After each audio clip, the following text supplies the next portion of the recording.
Introducing our moderator for tonight. She is the graduate director of Global Strategic Communications Creative Track at FIU and a dear friend of ours. Let's give a warm welcome and a lot of applauses to Grizelle De Los Reyes.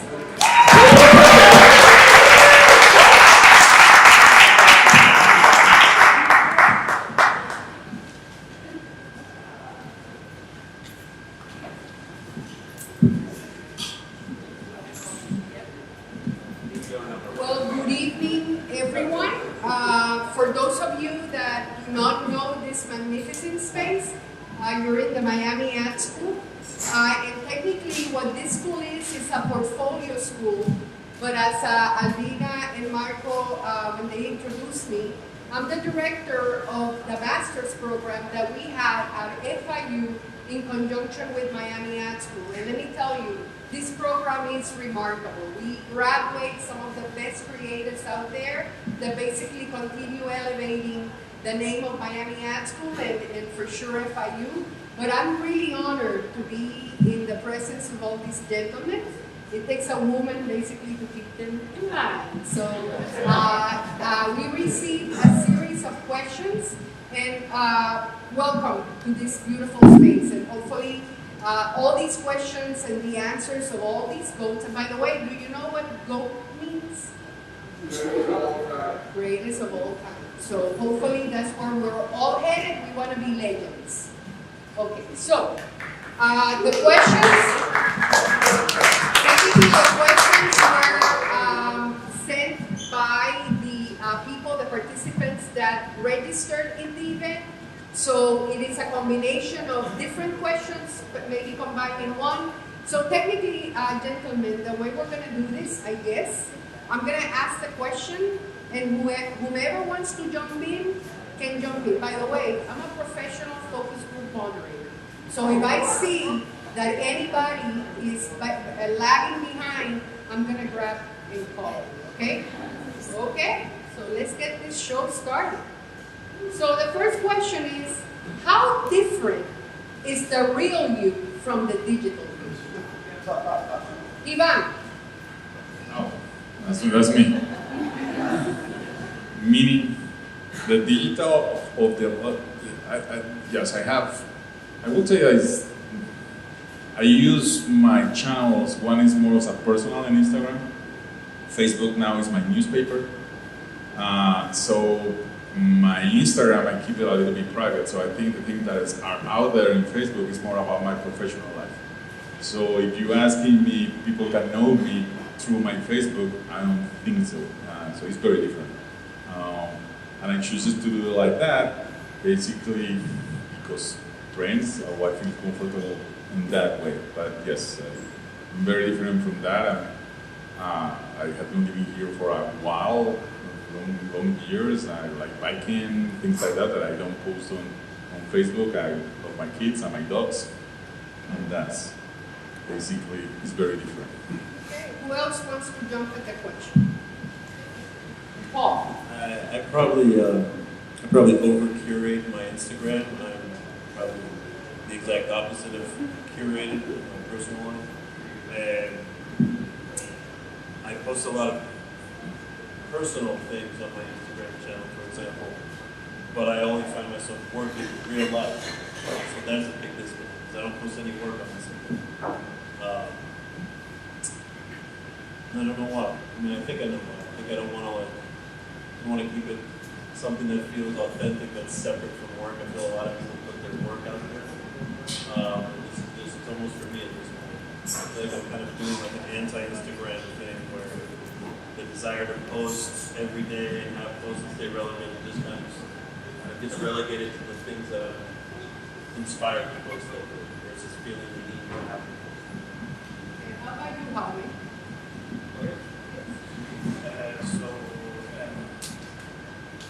I do digital just like a window to watch and more than a window to watch. So, I don't have digital life. I'm like a digital voyeur. You don't have a digital life? No, I don't have a digital me. I just like use digital life as a window to watch. So, the question is like, it's different because basically Can you all hear? Okay, so we have to pull the microphone back. You gotta project. When you teach, you project. Okay, next time. I'm not gonna repeat it. I can do that. Yeah. He has done a very digital life. He has a very interesting personal life. Can you hear that? He has water. No? Good? No? Okay, You hear by that? the way, now that you have the mic, answer the question. So, digital different from my real? No, it's not different. It's the same. Like you just post. I mean, I'm not very active in my digital or in my real life, so. So how about you, Felix?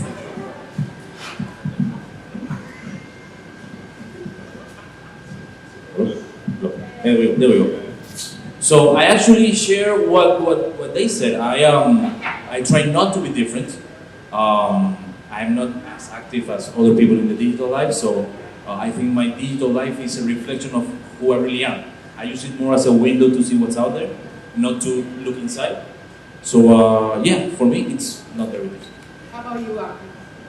I think that my digital life resides on Instagram, mostly. And I think that for me the feed is like the place where I put what I want people to see about me and what I want them to know about me. And because it's something that you can jump whenever you want to see everything that I have done, my relationship, my professional life and everything. But on the stories, I think that I let loose a lot more, and that's where I do goofy stuff and play with kids and try to be creative in that space. If anybody cares, I am an open book and I post my life, my professional life. I'm all over the place. So in LinkedIn, in Facebook, in Instagram, I live one life and I don't separate. Anyway, those of you that know. Okay, second question. How do you stay on top of and in front of the creative wave? And this is an interesting question because I guess when you're trying to find innovation, you basically look into the future, you look into culture, but if you're doing the same things that other creators are doing, we're all riding the same wave. So basically, how do you find that space to take your clients, to take the brands you're working?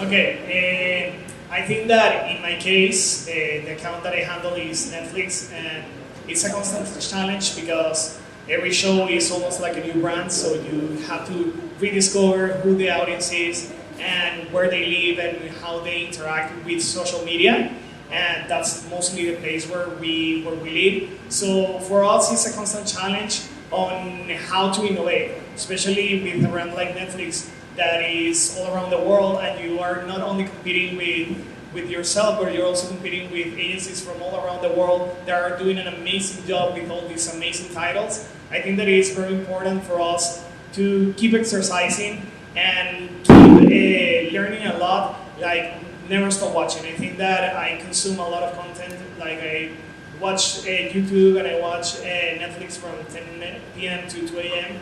and I try to stay on top of content and what people are doing, and then trying to figure out how can I own those things, but connecting it to the inside either of the show or the audience that I'm talking to. Anybody else that wants to jump in before I start calling on you? I think all of us were saying on the last question that we're all lurkers and creepers on Instagram. We're not necessarily posters. And I think that's because we're probably voracious consumers of content. The way I'm always clicking, reading, clicking, and I think it's also important to have, a list of curated insiders. I think a lot of interesting stuff comes from the edges and the fringes of culture, small niche groups, cultural groups. So, I have more followers, or I follow more people and I have more followers, and sometimes people like that balance, they like the opposite, so that more people follow me than I follow. But for me, I'm a consumer of content, so I want to follow more people, selective people. Who do you follow? No, Artists, musicians, engineers, people that are making things and doing things in the world. point of view, and people that are constantly putting out content. You know, I think a lot of us make content in our life, but we have to see what's out there as well. You know, see what's been done. I think you can't be in this business and not be addicted to looking at new stuff. You know, and I think for me, sometimes it's a bit of just reading the headlines and imagining what the article's about, and then getting deep into something. You know, you got to leave some space for imagination. So, but the idea, like, oh, I saw that. I saw a lot of people in this culture, I think, in our culture today, are just read the headlines and then, you know, from a news perspective, you know, they kind of, you assume you read a headline and you can speak on the topic, but I think for us, it's a little different from a creative perspective. It's more of like, did you see that idea? And for us, it's always, I think about ideas and what ideas are out there that we haven't seen. So. I'm completely, like, 100% aligned with this gentleman, Paul. I don't know, but there's something that's a little freak from me, but there's something that I really like, or where I get inspiration from, is like, I live in the beach, in South Beach, and I live next to a huge Publix. So I have to go shopping, but Publix, for example, in South Beach, is a place where I really like to spend time. I mean, I do my shopping, but then maybe I stay 15 extra minutes, and I really like to look at the range of people there and how they work, what they talk about, what they choose, why couples that get angry, why what coffee should we pick. I mean, I don't know. There's a lot of things, and that's a very freak thing from me. Like I said, creepers. That's an extension. That's an extension, pretty much like an extended version of what Paul said, but in the public environment, which I really recommend you to go. Who else wants to jump on that question? Felix. I'll go. I agree with them too. I think we consume everything that is around. I think also having your curiosity on all the time is another way of doing it, because you have to be open to things that make you feel uncomfortable. And I think through that you learn things. You have to be open to still living your life and experiencing different things that maybe you can apply to the creativity that you have. And surround yourself also with people that maybe you wouldn't think will do it in your normal kind of life, and be open to those experiences. I think that helps you to decide what they have said. So I think that's part of it. You have to experience it, even if you don't like it. So it's like to understand everything, how it goes or it doesn't. So since a lot of our audience are students, can you give us an example of something that you have observed, since all of you are creepers? In that creeping process, have you gotten an insight that gave you an idea for one of the campaigns that you worked on? Do you have an example for that? I think on my case, it is 100% like that. Every idea that I think that we have put out is based on something that we call the Netflix truth, which is like the insights from the brand and the behaviors that the people have with the brand. For example, the last project that we did was called Spoiler Box, and it was for Bird Box. And basically what we find out, and it's something that everyone knows, is that everyone hates spoilers. So what inspired it was people being afraid of being spoiled of a show. So what we did was this video that plays a spoof on the movie that is basically the apocalypse started because everyone started telling spoilers. And I think that definitely, like they say, like being a creep and being aware of everything that people are posting and how they interact with the brand will definitely give you an edge on how to talk to them. Anybody else wants to take on that question? Well, a very simple example. One of our clients is the county fair, and this was a couple of years ago. We were at the corner where the fair actually is, and it was being built. So we were walking the sidewalk, and while we were walking towards the entrance, we saw all the cars and people just looking out the window. Wow, the fair is there. Wow, the kids looking out the window. Just that. So that just gave us an idea for a simple teaser, and the teaser was different, a mom, a little girl, a boy, just looking out the window without looking at the rides that the youth fair was coming. Just like that. Any other ideas? before we move on? Okay, let's move on. So nowadays, people move around every 2 years or so in their advertising careers. What makes people stay with an agency for a long time? I can answer that. Mine. I wrote that question. So I've been in the community for the last 18 years, which is a lot. But the reason why I'm there is because it's been a different agency. It changed, and I'm changed. Because that's the idea of like, you're in a place that you believe in. When I started there, it was all about ideas, all about like a small group of people sharing beliefs, sharing like friendship, becoming one. And we share all the like this idea of being creative and try to change whatever. And then the space changed to another and another and another, and there is an evolution in your career. It's going to be in your life and your career, and as a creative or as a person, and it changed.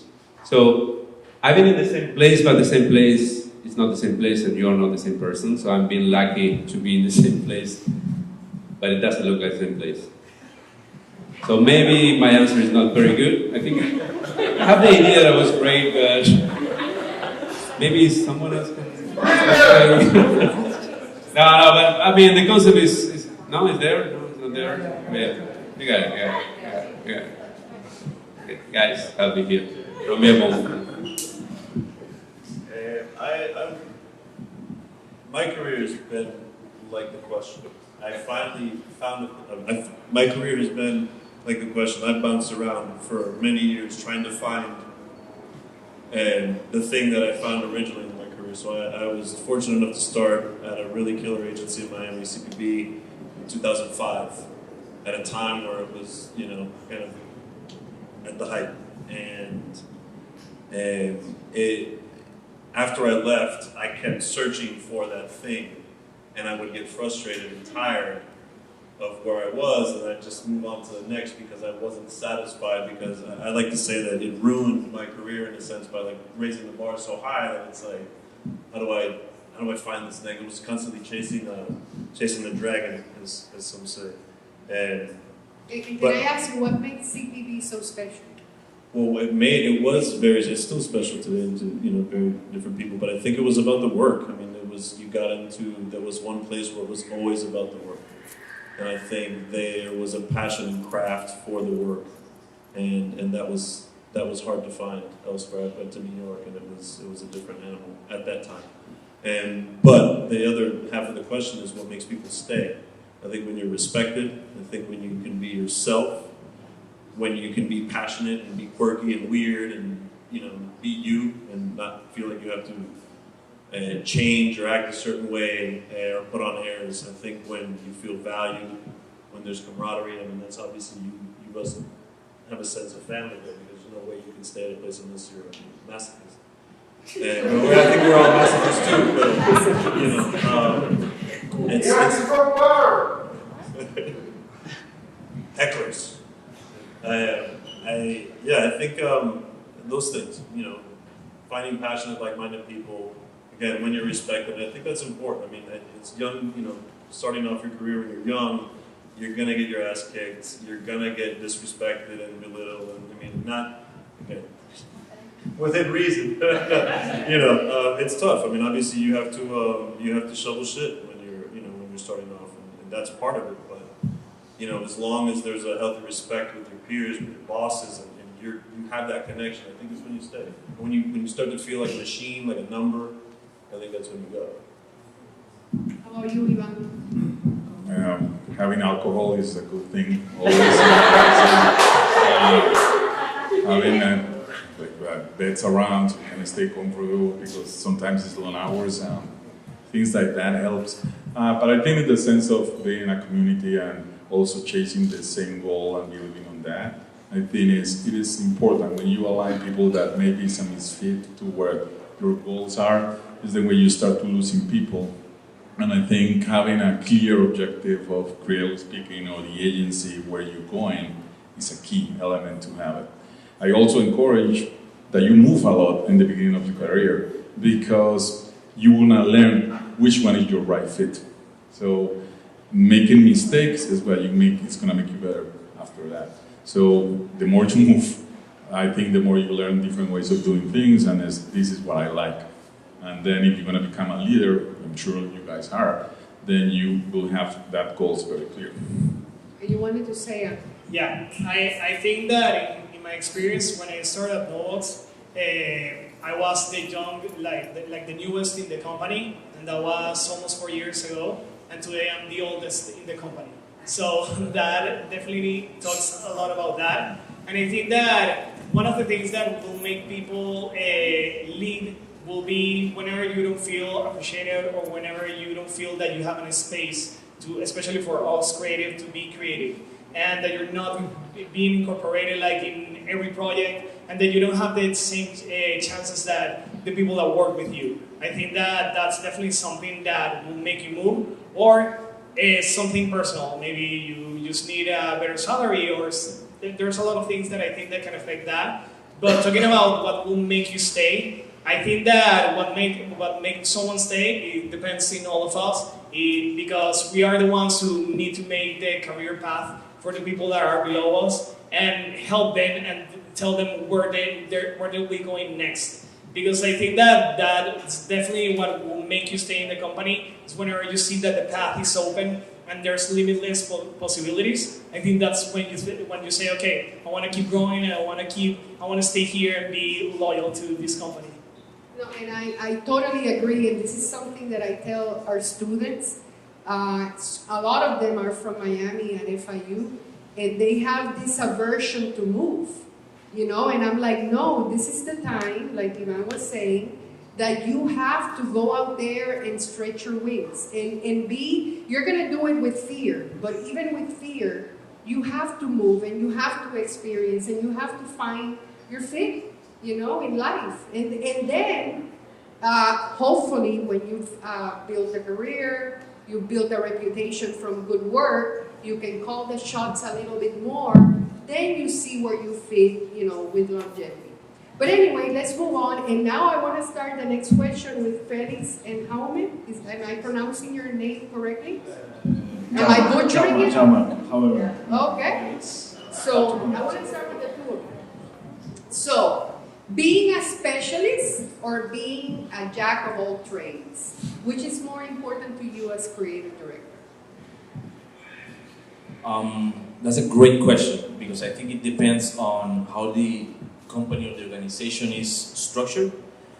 In my case, I personally, as a creative director, prefer specialists, because jack of all trades, at least in so far in what I've done in my career, doesn't necessarily get you where you need to be. But there's a huge beauty, because I'm proud of being with these guys, because I'm almost like the little brother. You know? WOW Marketing, it's pretty young, it's small, so we need jack of all trades. I don't have the luxury of having people, you know, just an illustrator for storyboards. I cannot have that. You know, and not that you guys have it, but as an example, right? So I need art directors that can visualize television, that can visualize digital, and that can do a little bit of everything. But we just have to keep an eye and be careful how we use those people, because it may become stale, and it may be hard to elevate the quality of work when it's in general versus specifics. As for me, like the key thing is like to be, my answer would be jack of all trades.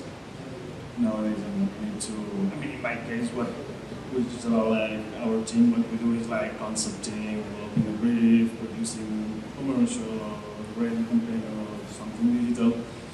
But at the end, I want to be surrounded by people that are hungry, curious, hard workers, and have an attitude. So it's a lot of things, and it's like the sum of it. But it's going to make me great as a team. And as for now, in my day-to-day, I mean, we don't need. I mean, I'd rather have someone that knows a bit of everything than someone that knows a lot about writing or photoshopping or creating like 3D images or this kind of thing. That's my day-to-day experience. Who else wants to go to that question? I'll go.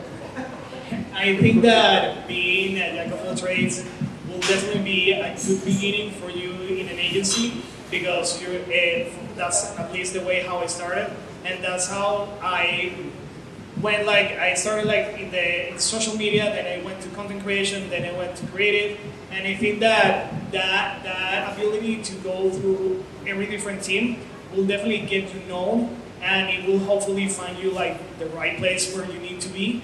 And then after that, I think that what you need to do is to find what you want to be known for, and that's where you find your specialty and where you work on that trade and you want to become like the best at it. So I think that definitely start like that, but then figure out what's going to make you special and different from anyone else. Okay, so let's move on to the next question, and I'm gonna start with the two of you. Okay. So the next question is, what is the biggest fuck up of your career?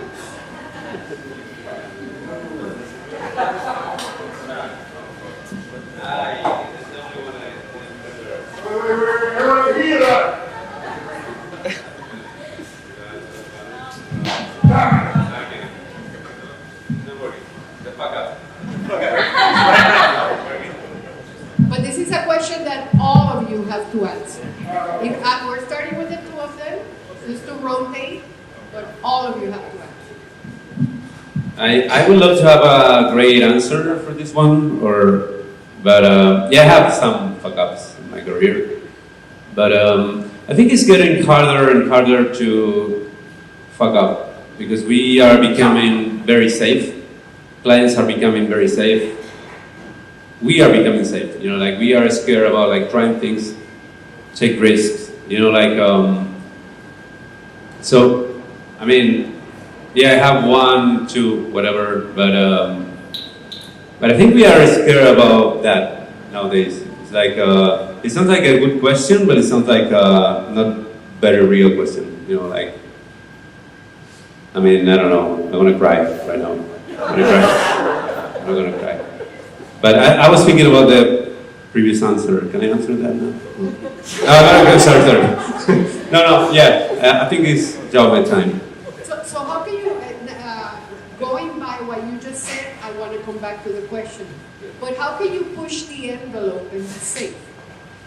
How can you create great work with a safety net? How? Can you? Great what? Great work or work? No, actually, how can you push the envelope, create, great work, but still be with a safety net? Is that possible? No, that is not possible. There is safe work, which I think most of the work is kind of safe and boring. I mean, reality is the possibility that a big fuck up, like in a work, is like at the party, end of the year party, that you touch the teeth of somebody, like something like that. But if that is a question, yes. I don't want to answer it, but yes. But then work is pretty safe. It's hard to have. I have an example. 8 years ago, that we lost the account or whatever. But then it's pretty safe, everything, all the work we're doing. Now, on my experience, being very, that's a good answer. I don't know. You tell me. I think it was good. No? What do you think, How Jaume? about you? Actually, just pass the mic, or let's go down the line. Okay. Let's go down the line. So my biggest fuck up, I mean, several ones, but the one I remember the most, it's more like to me as a lesson. It's not that funny, that fuck up, but more like a lesson. When I was my second year of career, I was junior team, like unknown guys in that agency, SFPF in Madrid. We were like the guys who work for BMW account, but doing all the dealership shit, like the daily envelopes, writing to men to buy BMWs, all kinds of shitty work. But one day, well, the work that nobody wanted to do, basically, and so we came up with that idea that was for print to sell a model BMW Z3. That big idea was a very simple print idea, retouch, and we shared with our boss, oh, he like it, okay, whatever, and then boom, boom, boom, boom. And all of a sudden, that was the first piece me and my partner ever submit to any festival ever in our lives. And we got like 3 gold lions at Cannes. And that was something we came up in an afternoon and we did in 2 days. And when that happened, I thought, advertising, it's very easy. I mean, I'm a fucking genius. And the year later, nothing happened. And until now, I've never done that ever again, or that never happened to me ever, like to get 3 lions for 1 piece in Cannes. So basically the lesson is like, be humble. Be humble and keep pushing. That would be but my biggest fuck up was that year that I thought I was God. That lasts for 1 year, until the next round of festivals that I didn't do anything. So that's basically.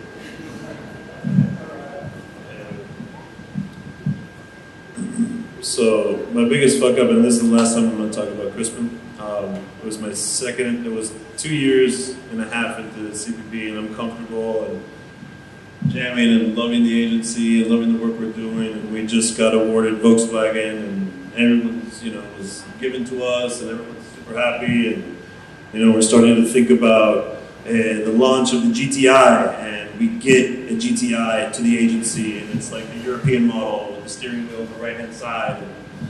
And a couple of us asked the producer for the keys, because we were going to go do a photo shoot with it, for a concept.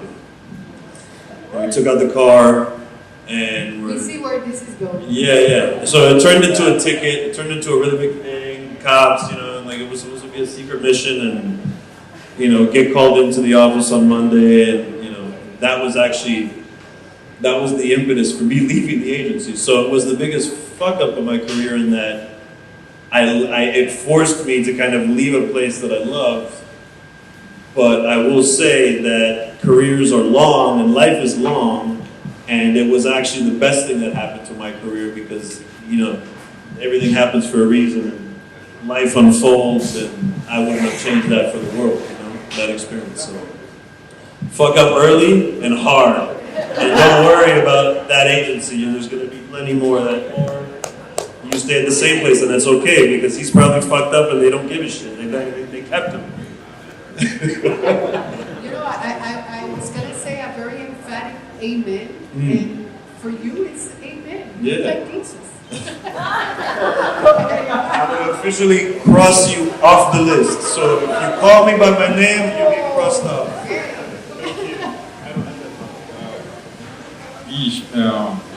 You have a lot of fuck-ups, I think.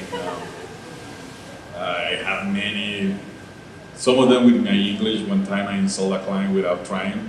I was saying something nice and it wasn't nice, so I didn't know. So that's one of the things that I fuck up.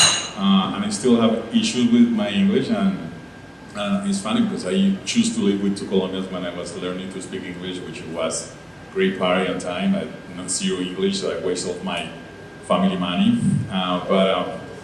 But I think one of the biggest one was like, in this career you have a lot of frustrations because it's very subjective, and then you have your ideas, you have a vision, and then a client comes in and he has his own vision.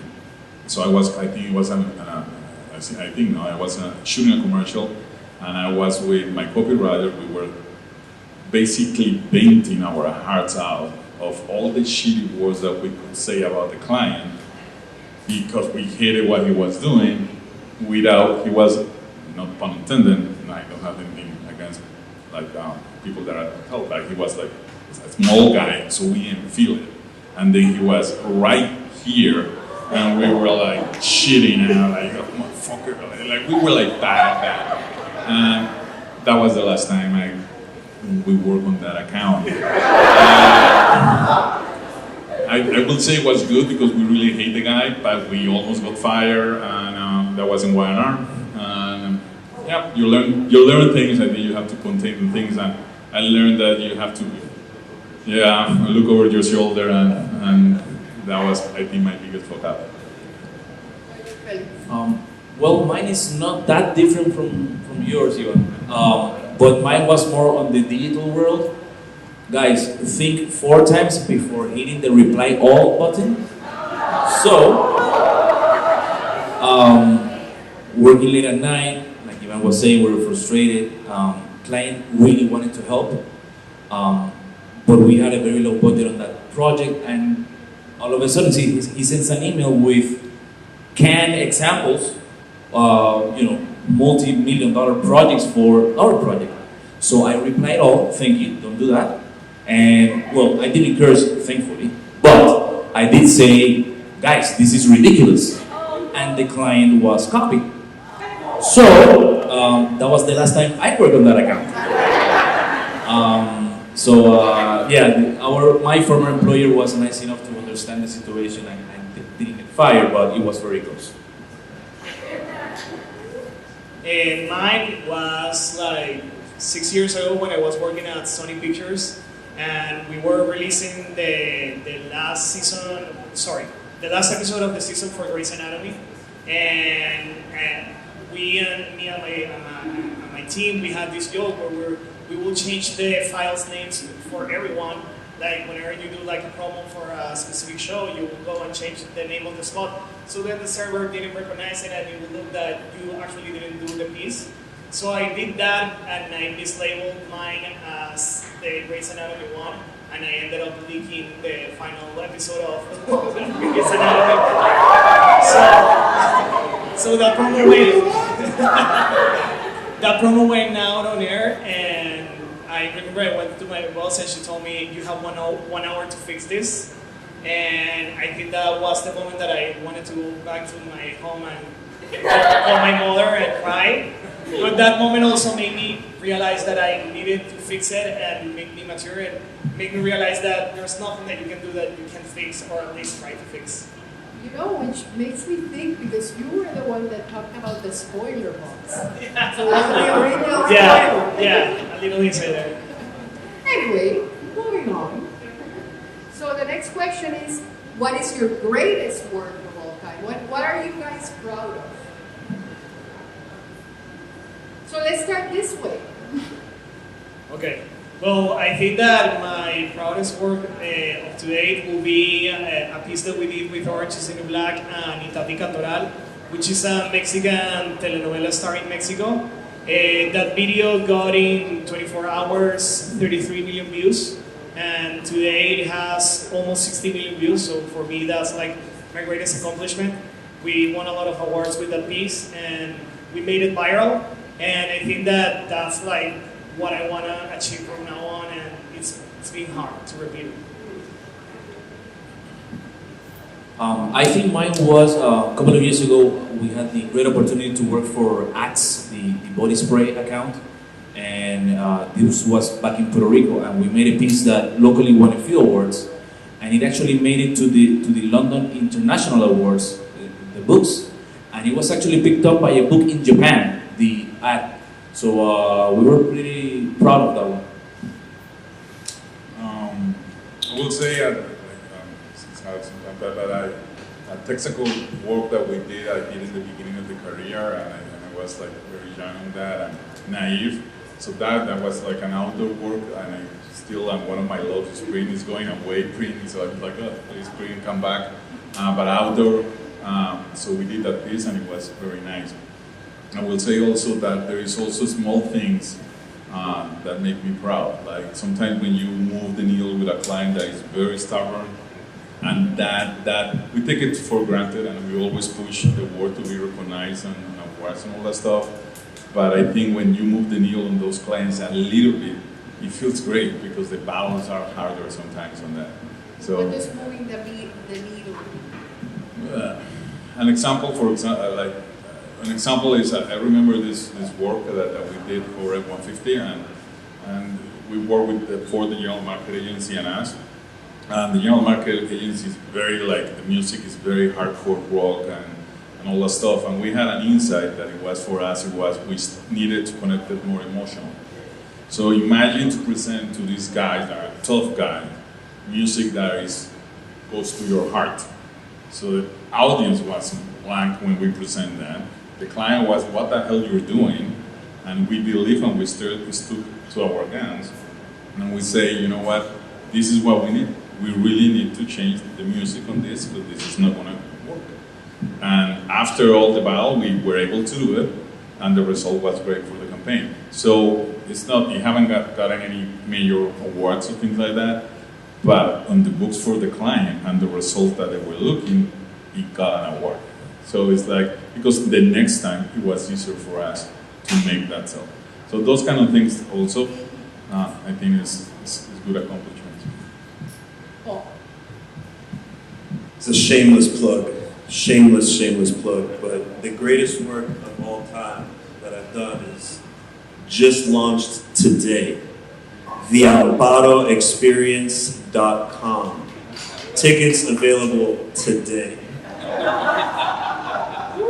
So what's the Amparo the experience? Amparo Experience is an immersive theatrical play, interactive, now in 15 minutes, where you become part of the Arechavala story. The Arechavala family is the original Cuban family that created Havana Club Rum. They were exiled in 59 or 60, let's say, and lost their business. The Bacardi family, fortunate enough to have distilleries in Mexico and Puerto Rico, were able to sustain their industry. The Arechavallas didn't fare so well. And long story short, the Cuban government partnered with another distillery, I won't start plugging names, and they joined a joint venture to create a new Havana Club, relabeled it, new logo, and put that out as an original product. So, again, going back to long story short, the Arechavala family partnered with the Bacardis, and now the Bacardis are producing Havana Club rum using the original family recipe. Obviously, it's not the same liquid, but it's in the same spirit that the family created back in 1934.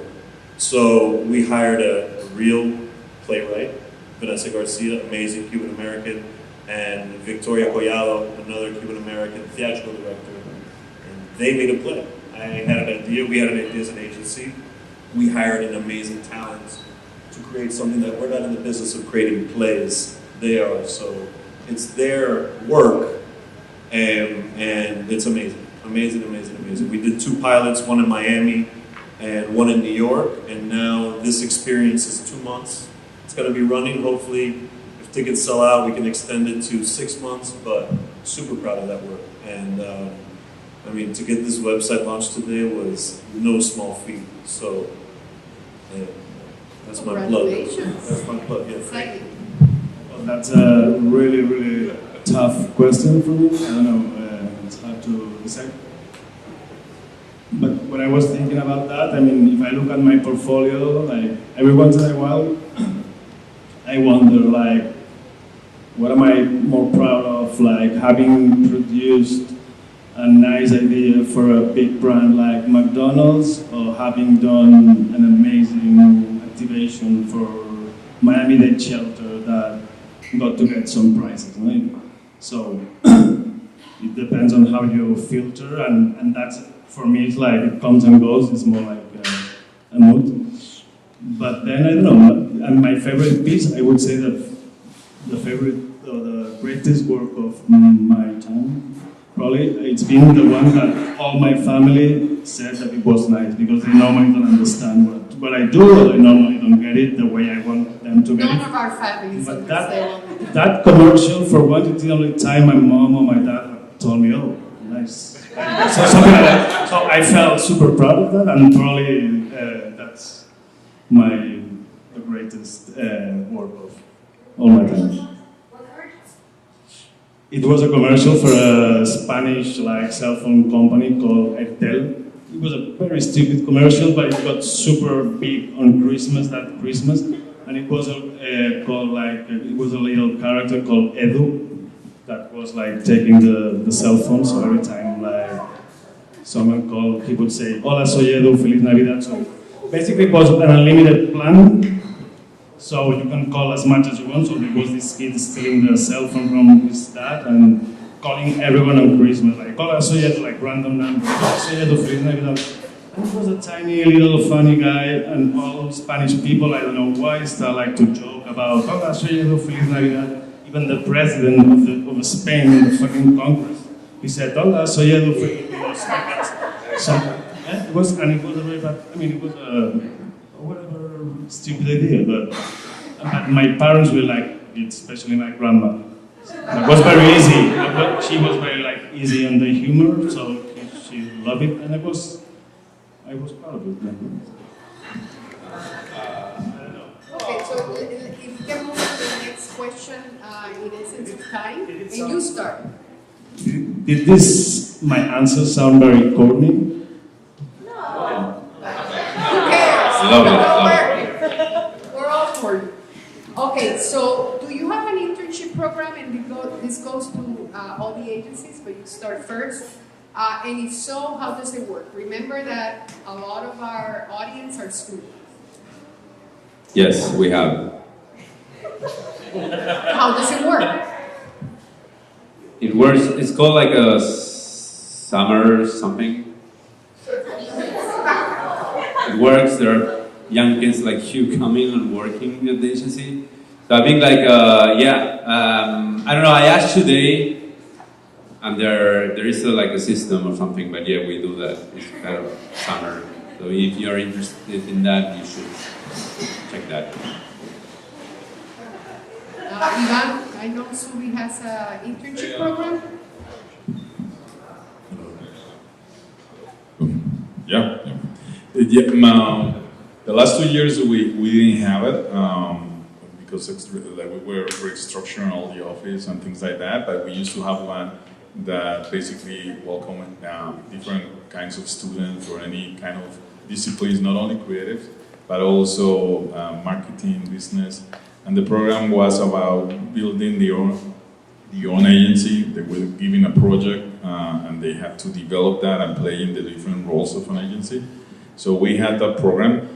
We currently are going to open it again. I'm not sure it's going to have the same structure because we're also having conversations about maybe it's more beneficial for the students to be in the area that they like and we can abuse them and then they learn more. So basically it's that, but yes, we are opening it again this year.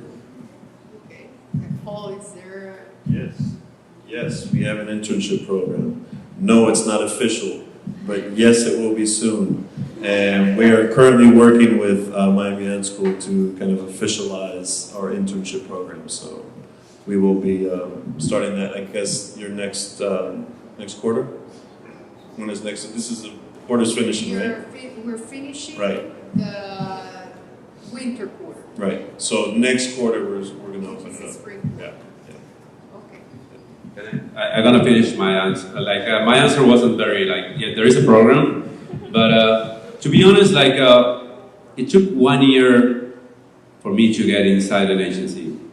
So if you want to work in an agency, or if you want to work whatever you want to work, go try, push, whatever. There are programs, there are whatever, but it's at the end of the day, it's you with your passion that is gonna take you wherever you want to go.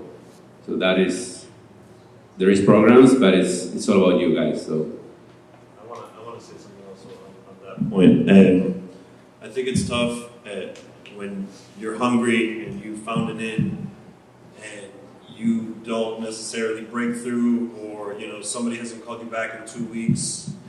It's not always you. There's a lot of stuff happening at an agency. People are overwhelmed, tons of projects, personal life, work life, things are a mess, like it's madness. So I think to your point, like if you're passionate about something, don't get discouraged. Like keep knocking. People appreciate that sometimes because they don't have to think about, oh man, I gotta remember this. But if you stay on top of things, it's important, but just don't take it personal because you don't know what these people are going through that you're looking for the work or you're looking for an opportunity. So don't give up and keep pushing. If you find that somebody has an in, or if you found that you've got an inroad or you're building a relationship, stay on it and trust that if you keep at it, things are going to fall in place for you, but don't get discouraged because I'm in a similar situation. In business, sometimes you can't hire people until you win a new piece of business.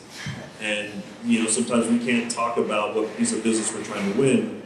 And so, again, have the faith and it's true. Yeah, but that's the thing. It's tough. Like you said, it took more a year to find a gig. I mean, I think that some people expect to get hired right out of college or right out of school. It's not the case. We don't have a specific program. We go on and off with Miami Ad School. I actually started as an intern from Miami Ad School. But I think that the interns just sort of appear in Nobox. And a lot is because people just go and knock on the door. And I really appreciate that. I think that whenever someone gets my card and then sends an email, and then I can sit down and meet them, that will do more than any program, because I think that I see more of you guys when I meet you in person than from your portfolio.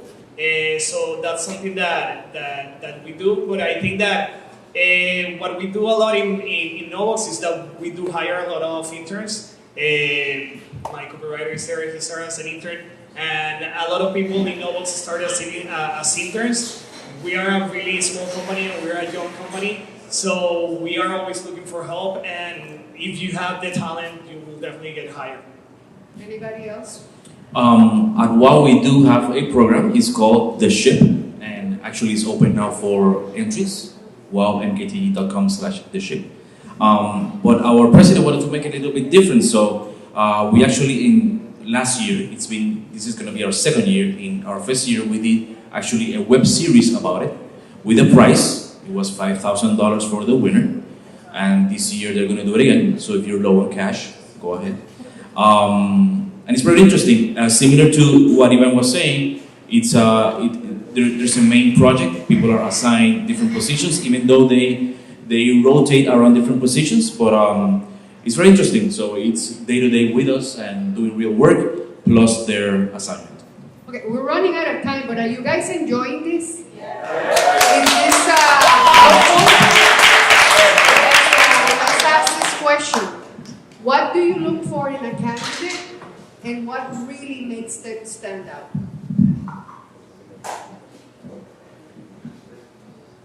Yes?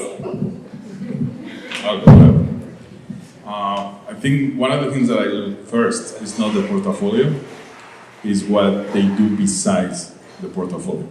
And I have made decisions of hiring somebody not for that, not for the portfolio, but the interest beside that. An example to understand what I mean, I just hired a guy who is a journalist. He's not a creative, but he's a journalist. His vision, the way he approached things, his portfolio is about more people and how he approached them. So that's an extreme, but there is also portfolios, but I always ask, what do you do besides that? And I think the reason is because if you, for example, paint, or you have a video interest, so I have had many DJs on the house too, or things like that, I think that opens another opportunity besides what you have. So that's one of the things that I would encourage you, is if you have a love, a passion for something besides advertising, if you write books, if you do things like that, or paint, or sculpture, or furniture, or you design lamps, those things like that, I would encourage you to keep doing it, because I think it could get you a job. So that's what. Anybody else?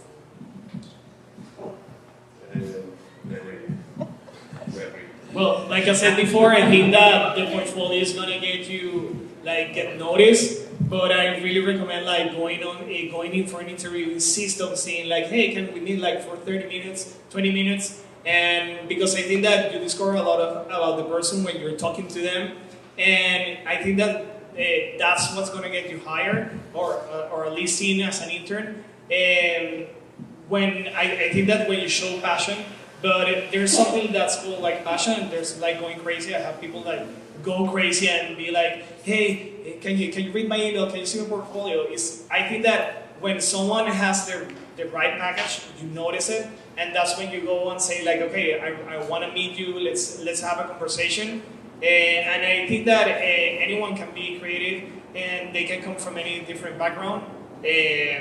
My copywriter, he started as in the strategic department, and when I went in with him to Beach for Roma, I noticed something special about him and said like, okay, I want to meet this kid and I want to see who he is because I think that there's something special there, and there was, and that's how now he's my copywriter.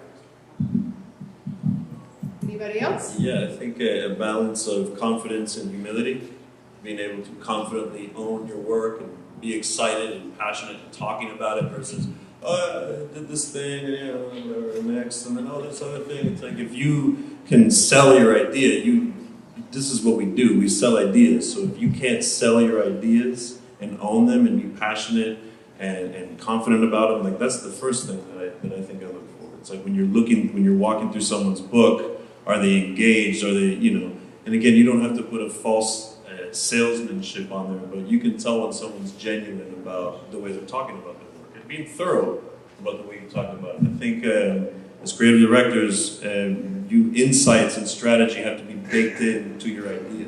So if you just have an idea and there's no insight and you're not selling that and setting it up, I think that's part of like what CDs I think are looking for, especially in young candidates. Are like, is there a graduated sense of the way they look at work? Is there a wisdom beyond their years when they're trying to present an insight or share work? I think, but I think confidence and humility in that balance is probably key.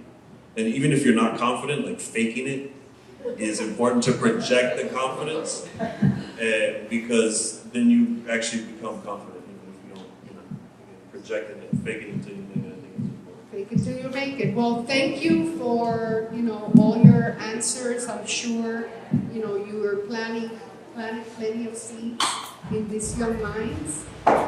So anyway, they're going to be available for a little bit, I would imagine, if you want to walk up to them and meet them and shake their hands.